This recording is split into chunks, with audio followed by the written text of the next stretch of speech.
Strauss-Kahn et PPDA quand le pouvoir vous fait faire des choses étonnantes, incroyables. Mais est-ce que ces mecs-là sont des séducteurs? Tout de suite, je vais vous dire oui, mais pas des séducteurs comme, enfin en tout cas, je vous encourage pas du tout à aller dans cette direction, mais il y a des raisons. Pourquoi ces mecs-là, ils se permettent comme ça? Pourquoi ces mecs-là font des choses incroyables comme ça? J'ai envie de vous en parler, les gars, parce que il y a une frange de la population qui est comme ça. Et pas au niveau strauss-kahnien ou PPDA, à des niveaux plus bas, déjà, que j'ai rencontrés très souvent dans le monde de l'entreprise. J'ai vu des mecs faire des trucs dégueulasses, vraiment, manquer de tact, et pourtant avoir une espèce de confiance en eux dans ces environnements spécifiques comme jamais. Le pouvoir, oui, ça va vous faire de la merde.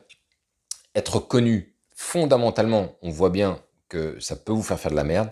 Mais j'ai envie de vous expliquer la différence entre ces gens-là, les PPDA et Strauss-Kahn, et ce que doit être, et ce qui est vraiment un vrai séducteur, un vrai de vrai, un mec entier et qui a vraiment des valeurs complètement différentes de ces mecs-là. Parce que ces mecs-là sont des séducteurs aussi, mais ils ont des valeurs complètement biaisées et différentes de ce qu'on peut rencontrer avec quelqu'un, par exemple, comme moi. Et je l'espère, comme vous, les gars aussi.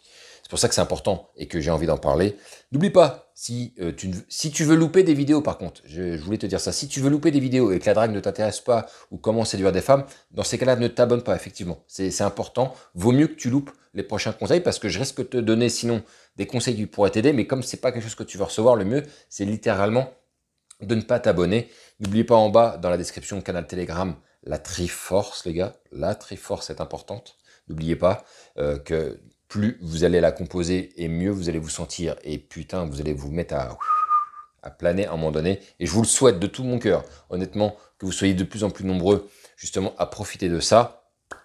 On va se retrouver juste après le générique. On va attaquer dans le fond du sujet. Strauss-Kahn, PPDA, séducteur accompli, séducteur dégueulasse, peut-être. On se retrouve juste après.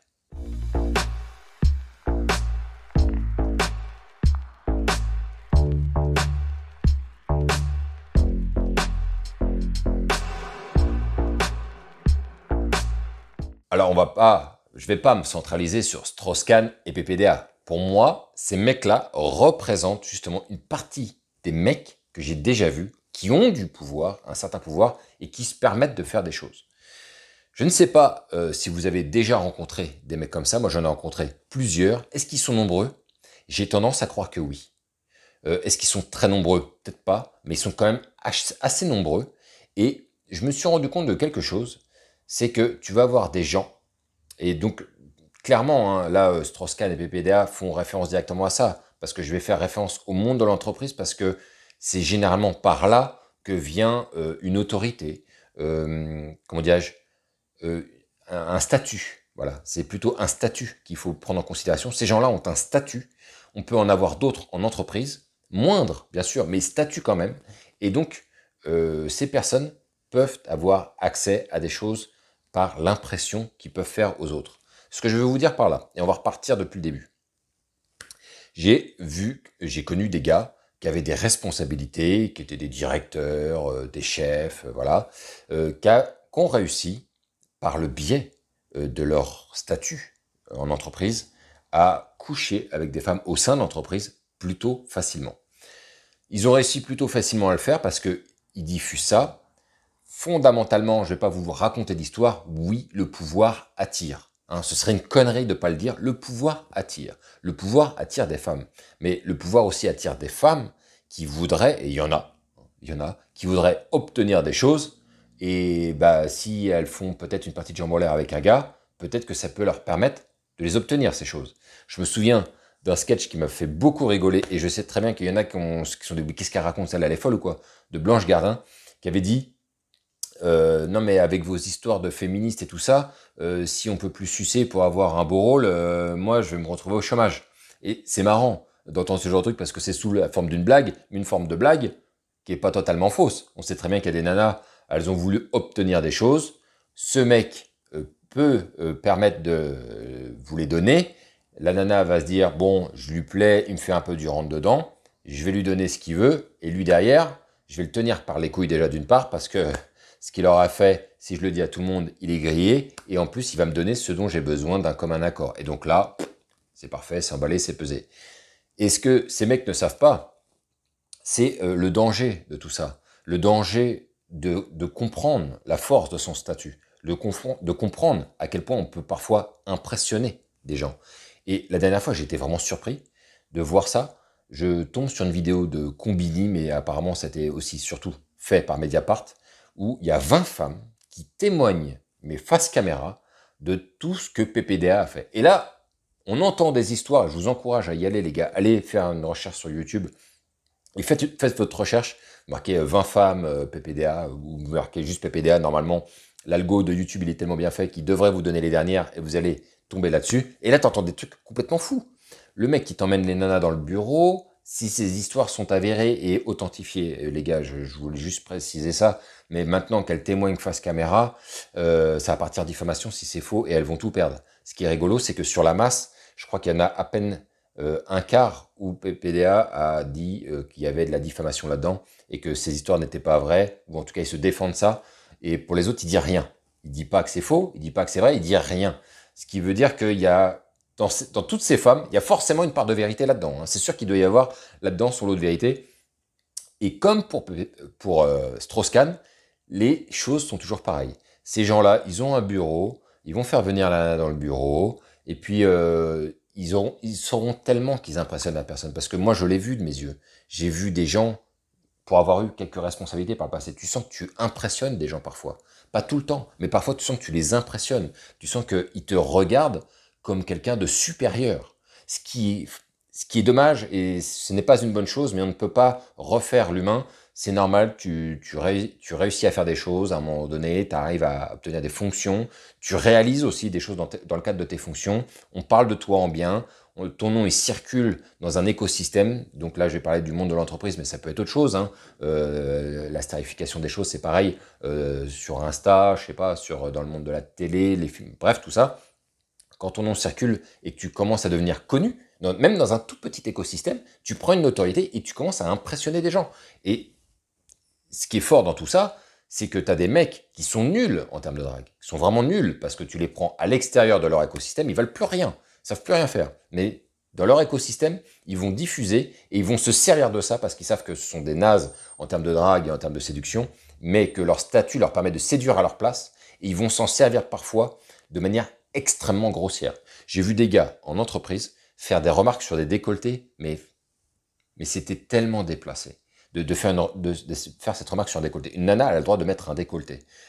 Quand elle met un décolleté, bah oui, elle met un petit peu ses attributs en valeur, oui. Comme un mec qui va se mettre en Marcel et qui est hyper musclé et qui va vouloir montrer à tout le monde ses muscles, bah, il va vouloir mettre ses muscles en valeur et on va pas lui faire la remarque. Par contre, la nana qui va mettre son décolleté, oui, il y en a certains qui vont faire la remarque. Ces mecs-là, ils vont faire cette remarque donc sur le décolleté. Qu'est-ce qui va se passer? Il y en a certaines qui vont être peut-être charmées, mais eux, ils pensent que c'est de la drague qui est subtile, qui est normale en fait. Or, ils se rendent pas compte que tout est bafoué dans la manière de s'adresser à une femme. Ils vont pas s'en rendre compte. Ils vont y aller avec les gros sabots. Ils vont se dire, mon statut me protège. Qu'est-ce qui peut m'arriver? Rien. On va pas me virer. Je suis trop important. J'ai fait trop de choses.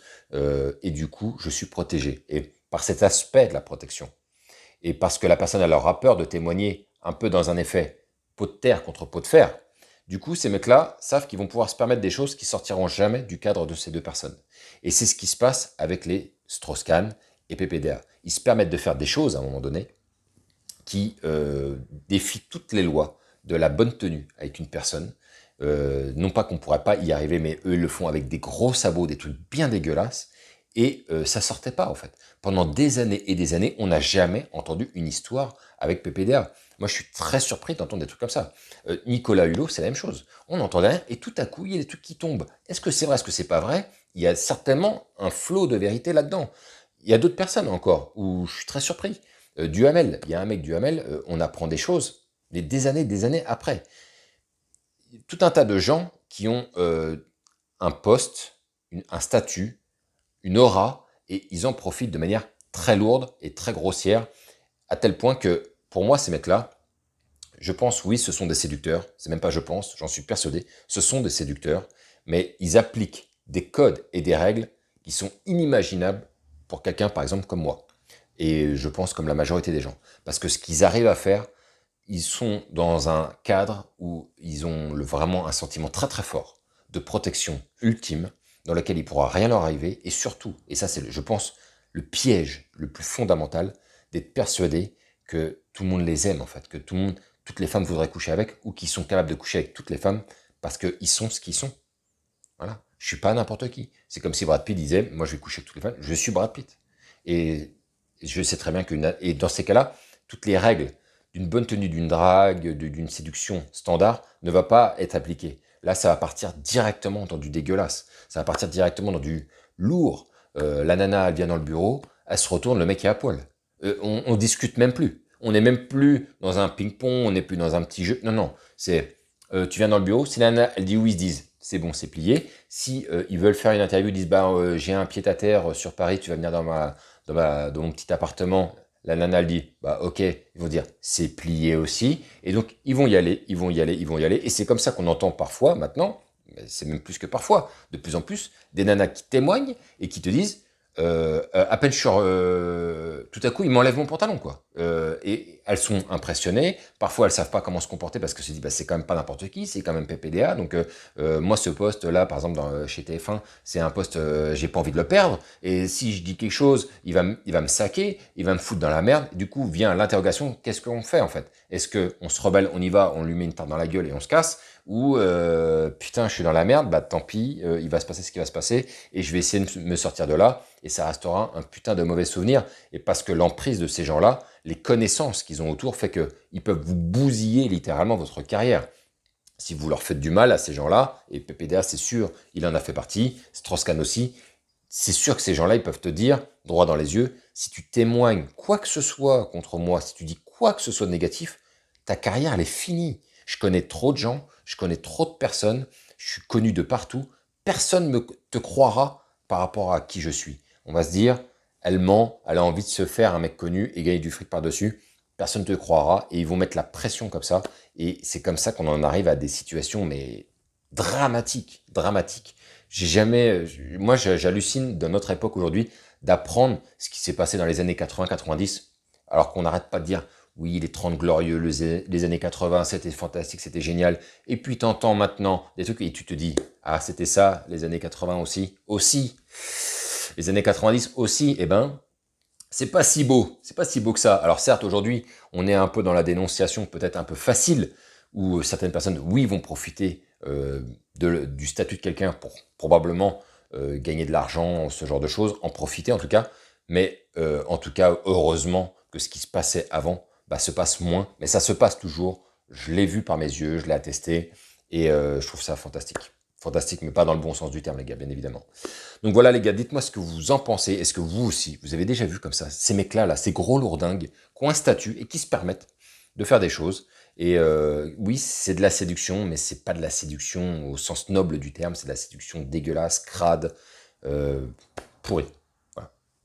Dites-moi si vous en avez déjà entendu parler. Mettez-moi un dislike, un like. Faites ce que vous voulez, les gars. On se retrouve pour une prochaine vidéo. Et vive ce putain de game.